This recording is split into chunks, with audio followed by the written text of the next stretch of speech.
नारद जी कथा सुनाने लगे और मैत्रेय गार्गी दोनों शिष्य बन गए और कथा श्रवण करने के लिए स्थापित हो गए।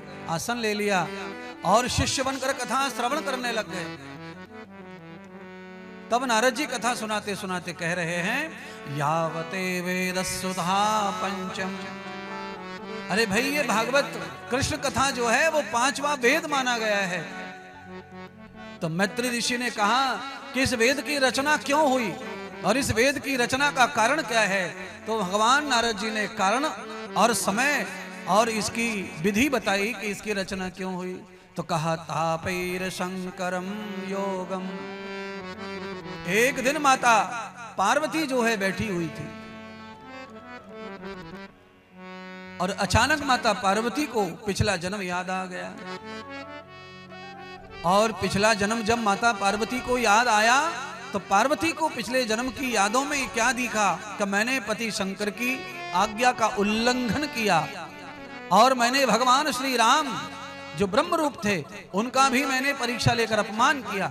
इस कारण ही मुझे अनायास अग्नि में जलकर भस्म होना पड़ा और मैंने गुरु नहीं बनाया और मैंने कथा नहीं मानी, इसीलिए मेरा ये नाश हुआ, अपयश हुआ। आप कान खोल के सुन लीजिए, जो गुरु नहीं बना रहे और जो कथा में श्रद्धा नहीं रखते उनका क्या होता है, अनायास नुकसान होता है।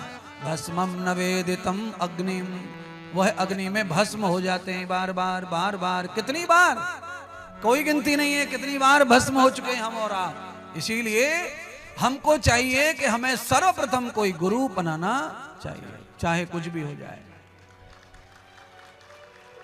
अपने जीवन में गुरु जरूर होना चाहिए। आप तो कुछ भी नहीं है, माता सती तो जगत माता है, पर मानव के शरीर में माता सती आई है, इसीलिए उसे मानव सामान्य की तरह ही दंड भोगना पड़ा। क्यों? टीचर और विद्यार्थी में अंतर तो बहुत होता है। टीचर जब पढ़ाता है तो वो तो भगवान का रूप है, गुरु है, पर उसका विद्यार्थी कभी कभी टीचर से बहुत बड़ा हो जाता है। क्योंकि टीचरों का मैंने ज्यादा प्रमोशन नहीं देखा आज तक। मैंने टीचर को टीचर से रिटायर होते देखा है और उनके विद्यार्थी उनके हाथ के नीचे पड़े हुए बहुत बड़े बड़े लोग बन गए। अब इसका क्या मतलब है, वो बड़े बड़े बन गए, इसका मतलब ये नहीं है कि टीचर की वैल्यू नहीं है ना, वैल्यू है। पर